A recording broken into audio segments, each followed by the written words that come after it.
అంటే ఒక చర్చ అంటే గుంటూరు జిల్లాలో చాలా బలంగా సమస్య మీద చర్చ జరుగుతున్న టైంలో ఫ్యాక్ట్ నుంచి ఒక కార్యక్రమం తీసుకుని ఈ కార్యక్రమం ఏర్పాటు చేసినందుకు వారికి ముందు ప్రత్యేక ధన్యవాదాలు తెలియజేస్తున్నాను. అలాగే వేదిక పైన ఉన్న పెద్దలకి అలాగే సభలో ఉన్న రైతు సోదరులందరికీ ముందుగా ప్రత్యేక నమస్కారాలు. ఒక్కటి ప్రభుత్వం వాళ్ళు ప్రజాస్వామ్యబద్ధంగా చేయలేదని మనం ఎట్లా అంటున్నామో ఇక్కడ ఒక చర్చకు వచ్చినప్పుడు వేదిక మీద ఎవరైనా సరే వాళ్ళు ఒపీనియన్ చెప్పుకుంటారు. ఒపీనియన్స్ ఫైనల్ కాదు. దయచేసి ఒపీనియన్స్ తో మనం వాళ్ళు ఒపీనియన్ చెప్పినంత మాత్రానో నేను చెప్పినంత మాత్రానో మీరు చెప్పినంత మాత్రం అయ్యేది కాదు. చెప్పనివ్వండి, దాంట్లో సంఘర్షణకు మాత్రం దయచేసి వెళ్ళొద్దు. ఒక్కటి ఎంతో నాకు ఇందాక కలిగించిన బాధాకర అంశం ఏమిటంటే 65% మంది గ్రామీణ ప్రాంతాల వాళ్ళు వ్యవసాయం వదిలేసి పట్టణానికి వెళ్ళిపోతానంటున్నారు అని. 24 గంటల పాటు ఒక ఉద్యోగి కానీ ఒక వ్యాపారి కానీ ఒక రాజకీయ నాయకుడు కానీ రైతు ఉత్పత్తిని ముట్టుకోకుండా బతకగలడేమో ఒక్కసారి చెప్పండి. ఇంకొకటి 1960 నుంచి 70లో ఒక టీచర్ ఉద్యోగి జీతం నెల జీతం 5 బస్తాల ధాన్యానికి సమానం. ఇవాళ ఒక టీచర్ జీతం 30 నుంచి 35 బస్తాలకు సమానం. మీ జీతాలేమో లక్షలుగా పెరగాలి, రైతుకేమో ఉత్పత్తులు ఎందుకు వచ్చింది? ఇవాళ ప్రభుత్వ విధానాల మూలంగా ఉత్పత్తులు పెరుగుతున్న ఖర్చులకు అనుగుణంగా ప్రభుత్వ ధరలు నిర్ణయించకపోతే సంఘర్షణ వచ్చింది. ఇవాళ పట్టణాలకు వెళ్ళిపోతామంటున్నారని చెప్పి మాట్లాడటం అది మాత్రం చాలా శోచనీయం, బాధాకరం. ఇంకోటి ఒక సంస్థ విశ్వవిద్యాలయం నుంచి మా పిల్లలు పంపి మేము సర్వే చేశాం, 93% రిపోర్ట్ వచ్చిందని చెప్పడం కూడా అది ఒక సంస్థ తరఫున అది కూడా అది ఒక రికార్డ్ అవుతుంది. ఎవరు? ప్రభుత్వం తరఫున చేయాలి ఆ సర్వే. సో ప్రభుత్వం తరఫున చేయించడానికి అందరూ సిద్ధంగా ఉన్నారు. ప్రజలు కూడా ఏ ఊళ్ళోకి వెళ్ళినా అడుగుతోంది ప్రభుత్వం ఫ్యామిలీ తరఫు నుంచి సర్వే చేయించండి అని అడుగుతున్నారు. ఇంకొకటి మొన్న హైదరాబాద్ వెళ్ళిన తర్వాత మంత్రి గారు 99.9% మంది ప్రజలు ఒప్పుకున్నారు అన్నారు. కాదు అదే ఆగండి. అయ్యో మంత్రి గారు డైరెక్ట్ గా టీవీ లైవ్ లో ఇచ్చారు మంత్రి గారు. సో ఇవాళ 99.9% ఒప్పుకుంటే బలవంతంగా భూసేకరణ చేస్తామనే మాట ఎందుకు అనాల్సి వస్తుంది మరి? సో ప్రజలు ఒప్పుకుంటే ఏం అవసరం లేదు కదా. సో ఇంకా రెండో ఆలోచన లేదు కదా. 99.9% ఒప్పుకుంటే 0.1% ఇదే జక్కంపూడిలో 270 గజాలు ఎక్వైర్ చేశారు. ఇద్దరు రైతులు కోర్టుకెళ్లారు. కోర్టుకెళ్తే మిగతా రైతులందరూ కూడా వాళ్ళు రిక్వెస్ట్ చేసుకుని కోర్టు నుంచి ఆ కోర్టుకు వెళ్ళిన యావజ్జీని విత్డ్రా చేయించుకున్నారు. 1850 గజాలు అక్కడ ఇచ్చారు. ఇంకోటి ఇప్పుడు ఇవ్వటానికి సిద్ధంగా ఉన్న వాళ్ళకి చాలా సంతోషం. వాళ్ళు 1000 గజాలకి ఇస్తే మరింత సంతోషం, 500 గజాలకి ఇస్తే మరింత సంతోషం. ఉచితంగా ఇస్తే మనంతా ఇంకా వాళ్ళకి సన్మానం చేద్దాం. క్యాపిటల్ గురించి నిర్మాణానికి ఎవరు వ్యతిరేకించట్లా. అంటే ఇప్పుడు ఇస్తామన్న వాళ్ళంతా కూడా ఎటువంటి విధానం లేకుండా, ఎంత ఇస్తారో చెప్పకుండా, కాంపెన్సేషన్ ఏంటో చెప్పకుండా, ఎప్పటికి ఇస్తారో చెప్పకుండా ఇవాళ ఇచ్చేస్తామన్నారా? ఏమిటండి ఇది? సో ఇప్పుడు ఇంకొకటి, సో ఓకే సింగపూర్ ఇందాక మీరు చెప్తున్నారు 1 ఎకరం కాదు కదా, త్రాగునీరు కూడా మలేషియా నుంచి తెచ్చుకునేది సింగపూర్. 53 లక్షల పాపులేషన్ సింగపూర్. ఇవాళ 30,000 ఎకరాల్లో వాళ్ళు క్యాపిటల్ నిర్మాణం చేస్తున్నారు. 20 అంతస్తుల భవనాలు. 30,000 ఎకరాల్లో 50% నిజంగా రోడ్లకి కామన్ ఏరియాలకి పోతే కూడా రిమైనింగ్ ఏం జరుగుతుంది అంటే రోడ్లు వేసిన వాళ్ళకి డెవలప్మెంట్ కి వీళ్ళందరికీ ప్రభుత్వం డెవలప్మెంట్ కి ఇచ్చేసి కడితే 40 లక్షల మంది పాపులేషన్ వస్తే లోపలికి 12.5 లక్షల అపార్ట్మెంట్లు వస్తే గానీ అది కాదు. సో వాళ్ళు చెప్పేది ఇది సాధ్యమా? ఆంధ్రప్రదేశ్ లో ఉన్న 10% ఆఫ్ ది పాపులేషన్ లోపల క్యాపిటల్ రావాలా? ఇంకోటి క్యాపిటల్లో ఏంటి అన్ని పరిశ్రమలు, విద్యా సంస్థలు అన్ని క్యాపిటల్లోకి రావాలా? అంటే ఢిల్లీలో అన్ని ఉన్నాయా? ఐసీఆర్ సంస్థలు హైదరాబాద్ లో ఉన్నాయి. ఎందుకు వచ్చినాయి మరి? ఇవాళ హైదరాబాద్ గురించి చెప్తున్నారు. అది హైదరాబాద్ ఒక ప్రకృతి ఇచ్చిన వరం. యూపీ క్యాపిటల్ లక్నో హైదరాబాద్ తో పెరగలా, బీహార్ క్యాపిటల్ పాట్నా హైదరాబాద్ తో పెరగలా, ఒరిస్సా క్యాపిటల్ భువనేశ్వర్ హైదరాబాద్ తో పెరగలా. సో దేశంలోనే మీకు బెంగళూరును దాటిందంటే హైదరాబాద్. అక్కడ ఎప్పుడు నుంచి కొన్ని వందల సంవత్సరాల నుంచి నిజాం కాలం నుంచి వచ్చిన అభివృద్ధి. ఇవాళ ఏదో మనం వెళ్ళి చేసాం కోట్ల వాళ్ళు. ఇవాళ హైదరాబాద్ తో పోల్చో ఇంకో దాంతో పోల్చిన అవసరం లేదు. Administrative capital. సో క్యాపిటల్ కి ఎవరు వ్యతిరేకం కాదు. క్యాపిటల్ విజయవాడ పరిసర ప్రాంతాల్లో పెడతానంటే అసెంబ్లీలో కూడా ఎవరు వ్యతిరేకించలా, పబ్లిక్ లో కూడా ఎవరు వ్యతిరేకించలా. ఇవాళ క్యాపిటల్ ఎక్కడొచ్చినా విజయవాడ అనేది బిజినెస్ క్యాపిటల్ కావడం సాధ్యం. అది సో క్యాపిటల్ ఢిల్లీలో ఉన్న బెంగళూరు ఇవాళ బాంబే బిజినెస్ క్యాపిటల్. అట్లా నేషనల్ హైవే పక్కన ఉంది, అది ఆల్రెడీ రైల్వే జంక్షన్ దగ్గరలో ఉంది. ఇవన్నీ దగ్గరలో ఉన్నప్పుడు క్యాపిటల్కి ఎవరికి లేదు. అసలు 30,000 ఎకరాలు ఎందుకు అనేది ఎక్కడైనా ఇచ్చారా? మాస్టర్ ప్లాన్ ఇవ్వాలి కదా. 30,000 ఎకరాలు ఇస్తూ ఇవాళ ఎవరు చెప్పినా 1400 10,000 నుంచి 1400 మంగళగిరి నుంచి మొదలుపెట్టి నేషనల్ హైవే దాకా ఫారెస్ట్ ల్యాండ్, అలాగే TB sanatorium, police training centre వేసుకుంటే 1400 నుంచి 1500 ఎకరాలు ఉంది. అడవిలో కట్టమంటారు అంటారు. అడవి అంటే అక్కడ పుల్లు సింహాలు ఉన్నాయా?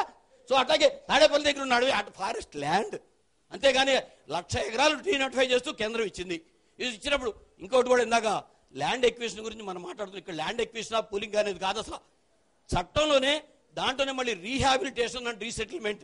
ఒక భూమి తీసుకోవడమే కాదు, ఆ ప్రాంతంలో ఉన్న ప్రజల రీహాబిలిటేషన్ అండ్ రీసెటిల్మెంట్. ఎవరు కూడా ఇటువంటి తీసుకున్నప్పుడు అక్కడున్న సామాన్య వర్గాలు, పేద వర్గాలు, సో వ్యవసాయ కార్మికులు కావచ్చు, కౌలు రైతులు కావచ్చు, కుల వృత్తులు కావచ్చు, వీళ్ళందరికీ కూడా న్యాయబద్ధంగా జరగాలి. ఏం చెప్పారు? వీళ్ళు చెప్పారా? సో చెప్పి 30,000 ఎకరాలు నిజంగానే మాస్టర్ ప్లాన్ ఇవ్వండి, ఏం చేయదలుచుకున్నారు అంటే రాష్ట్రాన్ని విడగొట్టింది కేంద్ర ప్రభుత్వం. కేంద్ర ప్రభుత్వం ₹1 నిధి ఇవ్వదా? సో అలాగే రాష్ట్ర ప్రభుత్వానికి ₹1 నిధి పెట్టదా? అంటే 13 జిల్లాల క్యాపిటల్కి ఈ 29,000 వాళ్ళ ప్రజలు మాత్రమే మొత్తం దానం చేయాలా?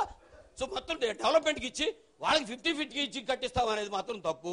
అట్లాగే ఎవరైనా భూమి ఇస్తానని వాళ్ళు ఎవరు వ్యతిరేకించట్లా, వాళ్ళ ఇళ్ళకెళ్ళి ఇవ్వద్దని చెప్పలా. ఇవాళ కూడా ఇస్తామనే ప్రాంతాల్లో ఎటువంటి ఎవరో అబ్జెక్షన్ లేదు. బాబు, నేను వాళ్ళ ఎంతో మానసిక సంఘర్షణకు గురవుతున్నా, ఈ భూమి మీద తరతరాల నుంచి బతుకుతున్నా నేను. సో నా పరిస్థితి ఏంటి? నేను ఒక అంగుళం కూడా ఇవ్వను అంటున్నారు. ల్యాండ్ పూలింగ్ లో మీ పక్కన అపార్ట్మెంట్కి 1000 గజాలు ఇచ్చారు, మీ స్థలం ఇవ్వాలని ఉందా? వాళ్ళు వచ్చి మీద లాక్కుంటే ఊరుకుంటారా? హైదరాబాద్ నడుబొడ్డున మా గుడివాడ నుంచి శాసనసభ్యులుగా 3 శాసనసభ్యులుగా ఉన్న వ్యక్తులు ఇట్లాగే ఎవడో కాంపౌండ్ వాళ్ళు వేసేసి లోపల అనాథరైజ్ ఆక్యుపేషన్ చేశాడు. ఇమీడియట్ గా గవర్నమెంట్ యాక్షన్ తీసుకుంది. సో ఇక్కడ ఏం జరుగుతుంది? అనేక మంది మంత్రులు, అనేక మంది నుంచి మీరు ఇవ్వకపోతే కంపల్సరీ ల్యాండ్ ఎక్విజిషన్ తీసుకొస్తాం, మీరు ఇవ్వకపోతే మాకు ఎట్లా తీసుకోవాలో తెలుసు, ఇటువంటి విధానాలు తప్పు. సో మొట్టమొదటి నుంచి కూడా ఇవాళ ప్రభుత్వం వచ్చిన తర్వాత నేను చెప్తున్నాను, ఇంతకు ముందు ఏ ప్రభుత్వాలు ఉన్నా సరే సీజన్ ముందు, ఖరీఫ్ సీజన్ మొదలయ్యే ముందు అన్ని పార్టీల రైతు సంఘాలను పిలిచి కమిషనర్ ఆఫ్ అగ్రికల్చర్ ఆఫీసులో వ్యవసాయ శాఖ మంత్రి గారు మీటింగ్ పెట్టేవారు. ఇవాళకి ఏంటి ఎరువుల సంగతి ఏంటి, లేకపోతే విత్తనాల సంగతి ఏంటి అని రబీ సీజన్కి ముందు పెట్టేవారు. ఇంతవరకు ఒక రైతు సంఘంతో మీటింగ్ లేదు, ఒక అఖిలపక్ష సంఘంతో లేదు. మీరు అసెంబ్లీనే కాదు, అసెంబ్లీలో ఉంది ఒక వైఎస్ఆర్సీపీ తెలుగుదేశం పార్టీ మాత్రమే. ప్రజా సంఘాలు అలాగే రైతు సంఘాలు అనేక పార్టీలు ఉన్నాయి. సో అసెంబ్లీ హౌస్ కమిటీకి మాత్రమే అసెంబ్లీలో పార్టీలు. సో ప్రతిపక్షాలతో తప్పనిసరిగా అందరూ ఒపీనియన్ తీసుకోవాల్సిన అవసరం ఉంది. ఏమీ లేకుండా ఏకపక్ష నిర్ణయాలు మాత్రం చాలా తప్పు. ఎవరు భూమి ఇస్తాననే వాళ్ళని ఎవరు వ్యతిరేకించట్లా. ఇంకొకటి, ఇదిగో ఇప్పుడు తీసుకుంటే వాళ్ళు వాస్తులు చెప్తున్నారు. ఇవాళ ఇప్పుడు తీసుకుంటామనే 29 గ్రామాలు తీసుకుంటే పూర్తిగా ఆగ్నేయం వాయువ్యం పెరిగిపోయింది ముఖ్యపట్టణం, మరి వాస్తు చెప్తున్నారు. సో ఇవాళ ఇంకోటి 10,000 ఎకరాలు నాకు హరిశ్చంద్రపురం దగ్గర నుంచి 2.5 కిలోమీటర్లు వెడల్పుగా తీసుకుంటే ఉండవల్లి దాకా 10,000 ఎకరాలు వచ్చింది. ఆంధ్రప్రదేశ్లోనే ఎక్కడ కూడా అటువంటి సాగు భూమి లేదు. సో అత్యంత సాగునీటి వనరులు వెళ్ళిన గోదావరి డెల్టాలో ఎకరానికి వచ్చే 2 పంటల మీద వచ్చేది ₹70,000 పంట, ₹20,000 ఆదాయం. ఒక ఎకరంలో కలిగేది కేవలం 100 మందికి మాత్రమే 2 పంటల్లో కలిపి పని తినాలి.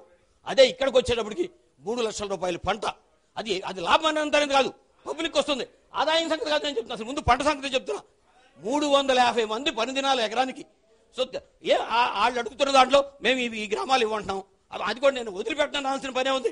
ఇది ఆ గ్రామాలను వదిలిపెడితే క్లియర్ కట్ గా సో సుమారుగా అత్యంత క్యాపిటల్కి విదేశీయులు వచ్చినా సరే ఒక జిల్లా రోడ్డు కేసు వస్తే బ్రహ్మాండం వ్యవసాయ భూములు చూపించుకోవడానికి అవకాశం ఉంది. సో మెట్ట ప్రాంతాల్లో ఇచ్చేవాళ్ళు ఉంటే తీసుకోండి. ఎవరనే వాడిని బలవంతంగా తీసుకోవడం అనేది ప్రజాస్వామ్యం కాదు. అది ఎట్టి పరిస్థితుల్లోనూ ఇస్తానని నిజంగా 99.9% కాదు 9% ఇస్తానన్నా తీసుకోండి. దాన్ని ఎవరు కూడా వ్యతిరేకించట్లా. మీరు ఇస్తాననే వాళ్ళని ఎవరు కూడా వ్యతిరేకించట్లా. మీరు ఇవ్వననే వాళ్ళని భయభ్రాంతులకు గురి చేయొద్దు. ఆ భూమి మీదకి వచ్చి భయభ్రాంతులు. ఇక్కడే ఒక మంత్రంలో ఒక వ్యక్తి 90 సంవత్సరాలు ముసలని చెప్పి ఒక పాంప్లెట్ వేసింది. నిజంగా ఎంతో ఆవేదనతో వేసింది ఆవిడ. సో ఇప్పుడు మీరు కూడా వేదిక మీద కూడా చెప్పారు, ఇవ్వననే వాళ్ళని మేము అడగట్లేదు. అట్లాగే మీరు ఇస్తాననే దాన్ని ఎవరు వద్దంటలా. బలవంతపు భూసేకరణ చేసుకుంటాం, లేకపోతే బలవంతంగా భూమిని ఆక్రమించుకుంటాం. ఇది భూ దందాదారులు, భూ కబ్జాదారులు చేసే పని తప్ప ప్రభుత్వాలు చేసే పని మాత్రం కాదు. సో బ్రిటిషర్స్ దగ్గర నుంచి ఒక నిరంకుశ పాలన నుంచి ఇవాళ జాతిపిత మహాత్మా గాంధీ స్వసమస్యల పరిష్కారం, స్వనిర్ణయాధికారం, స్వపరిపాలన, వ్యక్తి ఆర్థిక స్వావలంబనతో కూడిన గ్రామీణ మౌలిక సదుపాయాల అభివృద్ధి కోసం దేశానికి స్వాతంత్రం తెచ్చారు గాంధీజీ. సో అక్కడి నుంచి వచ్చిన ప్రజాస్వామ్య దేశం. పాకిస్తాన్ లాంటి ప్రజాస్వామ్యం కాదు మంది, ప్రపంచంలోనే అతిపెద్ద ప్రజాస్వామ్య దేశం. ప్రజాస్వామ్యానికి ఇంకా చట్టాలు ఉన్నాయి, కోర్టులు ఉన్నాయి. ఇవన్నీ ఏదో అయిపోతాయి అనుకోండి, భయభ్రాంతికి గురవాల్సిన అవసరం లేదు. నిజంగా ఇందాక గాంధీ గారు చెప్పినట్టుగా 1000 ఎకరాలు అమ్ముకునే పరిస్థితి. ఒక్క నెల రోజుల నుంచి రిజిస్టర్ ఆఫీసులో ట్రాన్సాక్షన్ తీయండి. ఆంధ్రప్రదేశ్లో ఏ ప్రాంతంలోనైనా జరిగిందా ఇంత ట్రాన్సాక్షన్? ఎందుకు జరిగింది మరి? సో నిజంగానే లాభం వచ్చేటప్పుడు వాళ్ళకి 1000 ఎకరాలు 10 గజాలు ఇస్తే లాభం వచ్చేటప్పుడు వాళ్ళు అమ్ముకుంటారా? అంటే భయభ్రాంతులకు గురవుతున్నారు, భయభ్రాంతులకు గురి చేస్తున్నాం. దీన్ని గురి చేయకుండా ఉండవలసిన బాధ్యత ప్రభుత్వాల మీద ఉంది. ఇప్పుడు కూడా మనం అడిగేది, ప్రభుత్వం నిజంగా మీకు 30,000 ఎకరాలా, 3,000 ఎకరాలా, లేకపోతే 40,000 ఎకరాలా?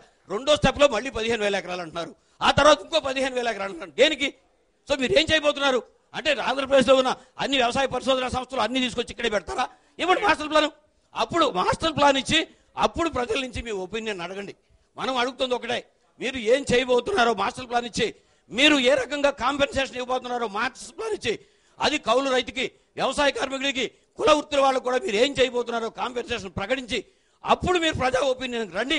తప్పనిసరిగా ప్రజా ఒపీనియన్లో మెజారిటీ, మేము కూడా మెజారిటీ ఒపీనియన్ కట్టుబడి ఉంటాం ప్రజాస్వామ్యంలో. అంతే తప్ప ఇటువంటి బలవంతపు దీన్ని మాత్రం పూర్తిగా ప్రజలు వ్యతిరేకిస్తారు. ఇవేం రాజకీయాలకు సంబంధించిన విషయం కాదు, రైతుల విషయం. సో రైతు సమస్యల విషయం.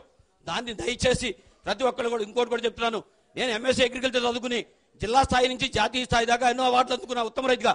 కానీ వాళ్ళు నేను రైతుని కాదు. సో 2 సంవత్సరాల నుంచి నేను రైతులని చెబితే తప్పు. ప్రతి వ్యక్తి నేను రైతులని మాట్లాడుతున్నాడు. దయచేసి భూమి ఉన్నాళ్ళంతా రైతులు కాదు, భూమి సాగు చేసేవాడే రైతు. ఏం రిలయన్స్ అంబానీ కూడా భూమి ఉంది, రిలయన్స్ అంబానీ కూడా రైతా? దయచేసి రైతు వేదన అర్థం చేసుకోండి. ఆ పంటలో నుంచి పండిస్తే, మొక్క పెడితే రోజుకో రకంగా ఆకొస్తే అతను పొందే సంతోషం, అంత ఆదాయం ఎంత వస్తుందనేది కాదు. ఇవాటికి కూడా నష్టం వస్తున్నా సరే వ్యవసాయం చేస్తున్నారంటే కారణం దేశానికి తిండి పెడుతున్నారనే ఒక భావన. సో ఒక చిన్న ఎగ్జాంపుల్ చెప్పి ముగిస్తాను. సో ఈ ఆంధ్రప్రదేశ్లో సాగునీటికి మొట్టమొదటి విజయనగర రాజ్యం కృష్ణదేవరాయలు పాలనలో జరిగింది. తుంగభద్ర డ్యాం కట్టింది కృష్ణదేవరాయలు. తిమ్మర్సు కృష్ణదేవరాయలు ఒక ప్రజల్లోకి మారువేషంలో వెళ్తూ ఉంటే ఒక భార్యాభర్త ఇద్దరు కూడా క్లోజ్ చేస్తారు. ఇద్దరు కూడా భార్యాభర్త ఇద్దరు వాళ్ళు ఒక చెరువు తవ్వుతూ ఉంటారు. వీళ్ళు మారువేషంలో వెళ్ళి, అమ్మ మీరు ఏం చేస్తున్నారు అంటే, దేవుడు నా కల్లో కనపడి ఈ ప్రజలకి తాగునీటి కోసం, సాగునీటి కోసం చెరువు తవ్వమన్నాడు, అందుకు మేము తవ్వుతున్నామంటారు. మీరిద్దరు ఎలా పూజ చేస్తారంటే, దేవుడు చెప్పాడు, దేవుడే పూజ చేస్తారంటారు. వాళ్ళిద్దరు, అమ్మ మాకేమైనా భోజనం పెడతారా అని అడుగుతారు. అయ్యా మేము తీసుకుని ఇద్దరే భోజనం, అదే మీరు ఇద్దరైతే వెళ్ళిపోతామంటే, నేను రైతు బిడ్డని, నేను మీ ఆకలితో నా దగ్గరికి వచ్చిన వ్యక్తిని నేను పంపిస్తే నేను రైతు బిడ్డని కాదని చెప్పి వాళ్ళిద్దరికి భోజనం పెట్టి వాళ్ళు పస్తుంటారు. ఆ తర్వాత కరెక్ట్గా 4 రోజులకి వీళ్ళిద్దరిని సేనాధిపతి అరెస్ట్ చేసి తీసుకెళ్లి కృష్ణదేవరాయ సంస్థానంలో ప్రవేశపెడతాడు. వీళ్ళు ఏంటి చట్టబద్ధత లేకుండా చెరువు తవ్వుతున్నారని. ఆయన వెంటనే ఆయన భోజనం తిన్న వ్యక్తి ఆయన మర్చిపోడు. ధర్మాన్ని కాపాడటానికి చట్టం, అంతే తప్ప చట్టాన్ని ధర్మాన్ని ఉంచేయడానికి కాదు. వాళ్ళు అమ్మా నన్ను గుర్తుపట్టారా అని అడిగితే, లేదయ్యా అని అడిగితే, వాళ్ళని సింహాసనం మీద కూర్చోబెట్టి వాళ్ళని సన్మానం చేసి ఆ రోజు నుంచి వాళ్ళ స్ఫూర్తితో సాగునీటి కోసం తీసుకున్నాడు. అంటే కృష్ణదేవరాయలకే ఒక స్ఫూర్తినిచ్చిన ప్రాంతం ఈ రైతాంగం. సో భూమి మీద నమ్మకం, భూమి మీద విశ్వాసం ఏముంది? మన వందే మాతర గీతంలో కూడా భూమాత మీద మొత్తం, మన వందే మాతర గీతం మొత్తం భూమాత మీదే ఉంది. దయచేసి ఏ రైతులు వ్యతిరేకం కాదు, రైతు ఆత్మక్షోభకు గురి చేయొద్దు. ఇస్తాననే వాళ్ళ దగ్గర నిరభ్యంతరంగా తీసుకోండి. ఎవరైతే మేమేమైతే ఇవ్వనంటున్నారో వాళ్ళు క్లియర్గా ఒక మార్గం కూడా చూపిస్తున్నారు. మెట్ట ప్రాంతమే తీసుకోమంటున్నారు. వాళ్ళలో మేము ఒక్కటే అడుగుతున్నాం, ప్రజల నుంచి మాత్రం ఒపీనియన్ తీసుకోండి. అది కూడా మీరు ఒక పర్ఫెక్ట్ ప్లాన్ పెట్టి ఇవ్వకుండా కాదు, ఒపీనియన్ పర్ఫెక్ట్ గా ఈ రకంగా చేస్తాం, ఈ రకంగా కాంపెన్సేషన్ ఇస్తామని చెప్పి ఒపీనియన్ తీసుకోండి. అప్పుడు మెజార్టీ ఒపీనియన్ కట్టుబడి ఉంటామని చెప్పి తెలియజేస్తున్నాం.